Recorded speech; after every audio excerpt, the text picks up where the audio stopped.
2026년 6월 12일 온라인 새벽 만나 기도회를 시작하겠습니다. 이제 다 함께 사도신경 하심으로 우리의 신앙을 고백하겠습니다. 전능하사 천지를 만드신 하나님 아버지를 내가 믿사오며 그 외아들 우리 주 예수 그리스도를 믿사오니 이는 성령으로 잉태하사 동정녀 마리아에게 나시고 본디오 빌라도에게 고난을 받으사 십자가에 못 박혀 죽으시고 장사한 지 사흘 만에 죽은 자 가운데서 다시 살아나시며 하늘에 오르사 전능하신 하나님 우편에 앉아 계시다가 저희로서 산자와 죽은 자를 심판하러 오시리라. 성령을 믿사오며 거룩한 공예와 성도가 서로 교통하는 것과 죄를 사하여 주시는 것과 몸이 다시 사는 것과 영원히 사는 것을 믿사옵나이다. 아멘. 다 함께 찬송가 171장 함께 찬양하겠습니다.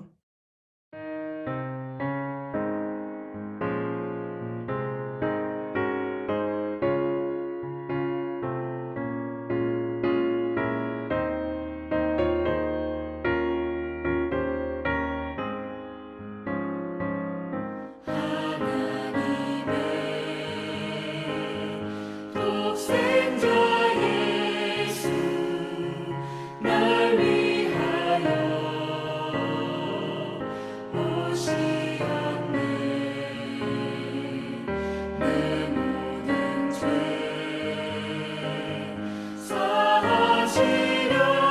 사하시려고 십자가 지셨으나 다시 사셨네. 살아계신 주 나의 참된 소망 두려움이 사라지네.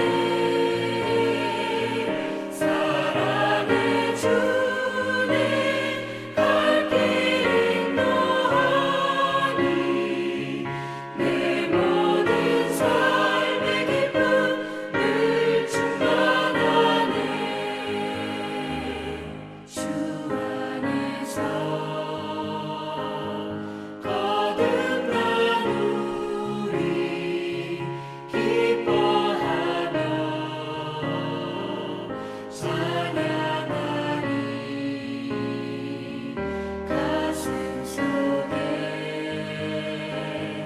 넘치는 확신 우리의 가는 길에 소망 넘치네. 살아계신 주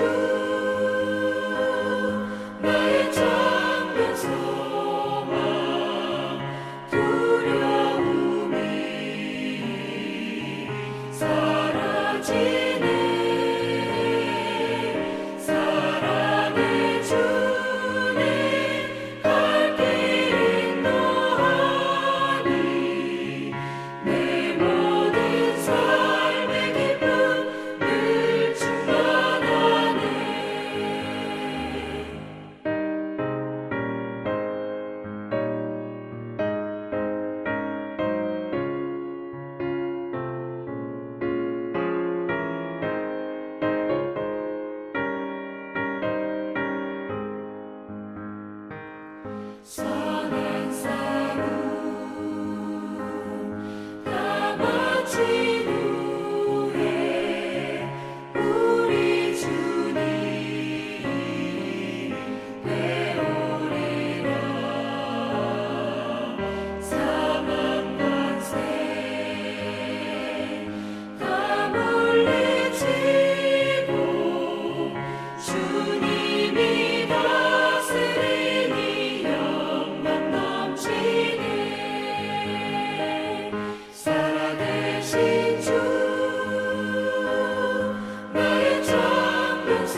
오늘 우리가 함께 나눌 하나님의 말씀은 신약성경 고린도전서 15장 1절에서 11절까지의 말씀입니다.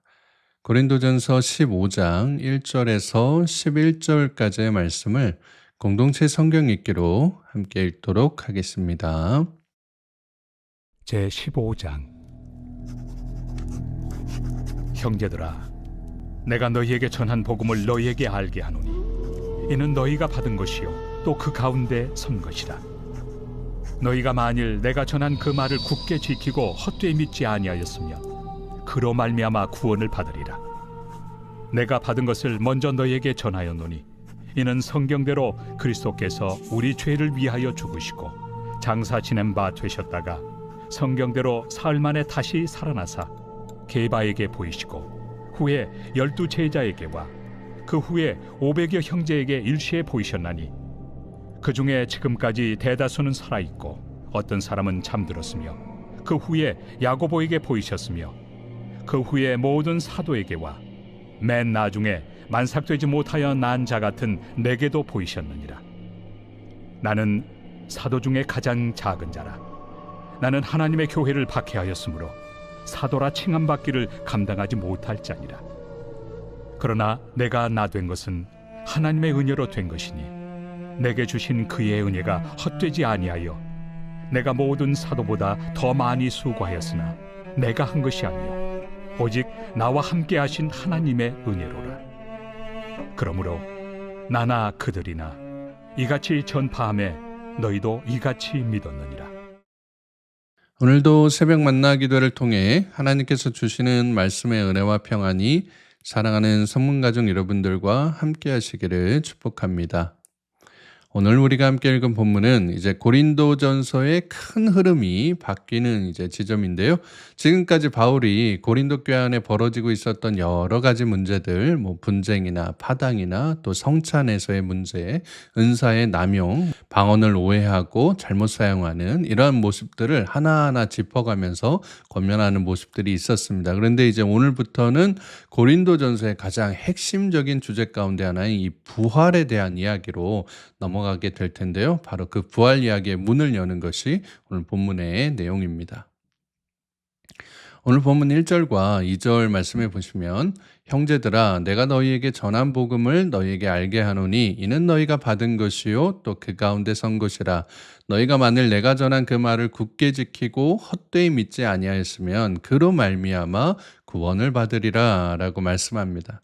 자, 바울이 다시 이제 복음 이야기로 돌아가는 이유가 있다라고 하는 거예요. 고린도 교회는 지금 분쟁이나 은사나 이런 이제 논쟁이 너무 이제 깊게 들어가게 된 나머지 정작 자신들이 왜 교회에 나오고 있는지, 처음에 내가 어떤 말씀을 통해서 예수 그리스도를 믿게 되었는지를 다 잊어버리고 있었다라고 하는 거예요. 그래서 바울이 지금 이러한 사람들 앞에 다시 처음으로 돌아가자. 너희들이 그 복음을 받아들였을 때 너희가 그 안에서 내가 하나님을 만난 그 순간을 다시 한번 우리가 생각해 보자.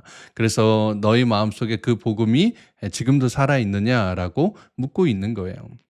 그렇다면 그 복음이 무엇이냐? 본문 3절과 4절에서 바울이 이렇게 얘기하는데요.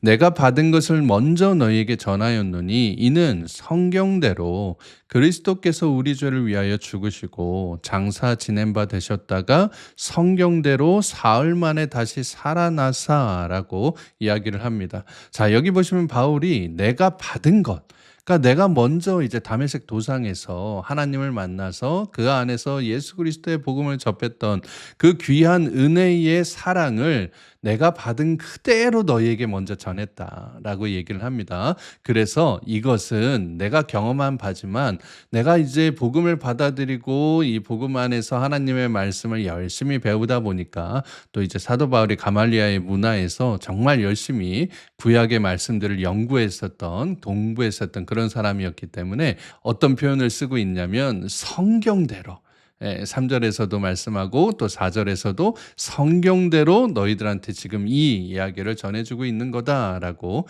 얘기하고 있습니다. 그러니까 성경대로 예수님께서 죽으시고 성경대로 다시 살아나셨다는 것, 이것이 진짜 복음이다라고 지금 얘기를 하고 있는 거예요. 그리고 그 부활하신 예수님께서 게바, 즉 이제 베드로에게 나타나시고 12제자에게 나타나셔서 이거를 증명하셨다라고 얘기를 하고 있는 겁니다. 그래서 뭐 이어지는 6절과 7절에서 뭐 부활하신 예수님을 이제 증인들이 이렇게 많이 이제 목격을 했다. 500여 형제에게 일시에 이제 보여주셨고 야고보한테 또 모든 사도들한테 보여주셨다라고 얘기를 하는 겁니다. 그러니까 바울이 복음을 단순히 어떤 신화나 전설처럼 전하는 게 아니다라고 얘기하고 있는 것입니다. 실제로 부활하신 예수님을 눈으로 본 사람들이 이렇게 많이 있다. 그리고 그 증언이 지금도 살아있다라고 얘기하고 있는 것입니다. 그런데 이제 오늘 본문에서 가장 이제 우리가 주목해 볼 말씀이 8절과 9절 말씀인데 이런 얘기예요. 맨 나중에 만삭되지 못하여 난 자 같은 내게도 보이셨느니라. 나는 사도 중에 가장 작은 자라. 나는 하나님의 교회를 박해하였으므로 사도라 칭함받기를 감당하지 못할 자니라 라고 얘기를 합니다. 바울이 자기 자신을 어디까지 지금 낮춰서 얘기를 하고 있는 거예요. 8절 말씀에서는 이제 만삭되지 못한 자라고 하는 이제 표현을 쓰는데 이거는 이제 일찍 태어난 아이, 요즘 말하면 이제 미수가 유산되거나 좀 일찍 아주 나온 그런 이제 아이들을 의미하는 그런 이제 표현입니다. 당시에는 이러한 이제 표현이 굉장히 충격적이고 모욕적인 표현이었거든요. 그러니까 너 좀 모자른 사람이야, 너 아주 부족한 사람이야, 이런 이제 의미를 담고 있었던 표현이었던 겁니다. 그래서 바울은 지금 자신을 그렇게 부르고 있는 거예요. 나는 미숙한 사람이다. 나는 자격이 없는 사람이다. 나는 제대로 된 사도도 아니다. 나는 그렇게 불완전하게 부름을 받은 사람입니다. 라고 고백하고 있는 거예요. 왜 그렇게까지 얘기했느냐? 나는 하나님의 교회를 박해했었던 사람입니다. 예수님을 직접 따랐던 12제자도 아니고 오히려 예수님을 믿는 사람들을 잡아 가두고 이들을 죽이려 했던 그러한 사람이 바로 나였다라고 얘기를 하는 겁니다. 그런 자신이 지금 사도로 서 있다라고 하는 것이 나도 지금 안 믿긴다. 그래서 나는 지금 이러한 사도라고 칭함받는 것도 감당하기가 너무 어렵다라고 고백하고 있는 겁니다. 그런데 바울이 여기서 멈추지 않거든요. 9절까지는 나는 이런 사람이다라고 하는 고백인데 10절 말씀에서 바울의 겸손함의 끝을 보여주는 그런 이제 표현이 나옵니다. 10절 말씀에 그러나 내가 나 된 것은 하나님의 은혜로 된 것이니 내게 주신 그의 은혜가 헛되지 아니하여 내가 모든 사도보다 더 많이 수고하였으나 내가 한 것이 아니요 오직 나와 함께 하신 하나님의 은혜로라 라고 말씀합니다. 여기 10절 맨 앞에 보시면 어떤 단어가 나오나요? 바로 그러나 라고 나옵니다. 어떻게 보면 오늘 본문 전체에서 정말 중요한 단어다라고 할 수가 있거든요. 나는 자격이 없습니다. 나는 아주 부족하고 미숙한 사람입니다. 나는 사도라고 불릴 수도 없는 사람입니다. 라고 바울이 얘기했다가 그러나 하나님의 은혜가 지금의 나를 만들었습니다. 라고 얘기를 하고 있는 겁니다. 그리고 그 은혜가 헛되지 않았다라고 고백하고 있는 거예요. 우리가 지난번 성문신앙 아카데미 때 마가에 대한 이야기를 하면서 이러한 이제 내용을 한번 언급해 드린 적이 있었습니다. 마가가 아주 신앙 좋았던 자신의 어머니를 따라서 그런 많은 이제 복음에 대한 이야기들을 접하고 뭐 기도에도 참석하고 살아남은 제자들과 함께 열심히 이제 복음을 전파했었던 그러한 사람이었는데 바울과 바나바와 함께 제1차 전도 여행을 떠났을 때에 버가에서 이제 거기서 이제 틀어지게 돼서 다시 돌아오게 되었다라고 말씀드렸잖아요. 그랬더니 이제 바울이 엄청 이제 화를 내면서 다시는 이제 마가를 부르지 않겠다라고 그런 이야기를 들이 있었다라고 이제 말씀을 드렸었습니다. 그런데 거기에서 끝난 게 아니라 마가가 자신의 이제 생질이었던 바나바의 고향 그 살라메로 돌아가서 복음 전파에 열심을 다해서 헌신하는 그러한 모습을 통해서 나같이 이렇게 부족했던 사람, 환경을 탓하고 복음 앞에서 두려움도 많아서 가지 않으려고 내 어떤 연약한 그 나약한 그런 모습들조차도 하나님께서 사용하셔서 세워주셔서 내가 이렇게 복음서를 쓸 수 있는 저자로 세워주시고 복음 전파에 열심을 내는 복음의 전도자를 세워주셨다라고 하는 의미로 마가복음이 이렇게 쓰여지게 되었다라고 말씀을 드렸잖아요.